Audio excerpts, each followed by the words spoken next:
क्या हाल बा दोस्तों।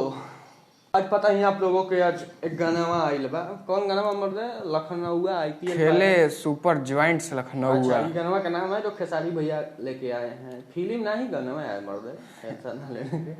और गाना रेंगने का आदत है, ये तो दिखा दिए हैं इस वीडियो में।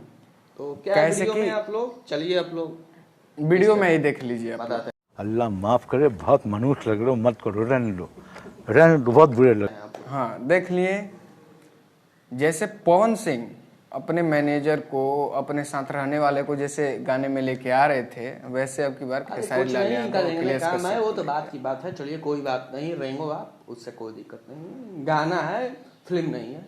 आ लुंगी पहन के क्रिकेट होला।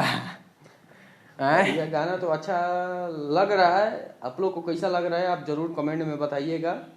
खेले लूपर सुपर जैन लखनऊआ, छक्का मारे चौका मारे, बढ़िया बात है। और आज 22 अप्रैल है, आज खेसारी लाल यादव लखनऊ में जाने आने वाले भी हैं। लखनऊ और गुजरात टाइटन का मैच है आज। मैच है आज, तो तो वहाँ पे जाने वाले आने हैं वाले वो। भी है। तो आप लोग भरपूर ऐसे प्यार दुलार बनाए रखिए। और जलवा चलता नहीं है, चलाया जाता है ट्रेंडिंग में आने के लिए। तो बस आज के लिए इतना ही। मिलते हैं किसी नए वीडियो में और किसी नए टॉपिक के साथ। तब तक के लिए जय हिंद, जय भारत।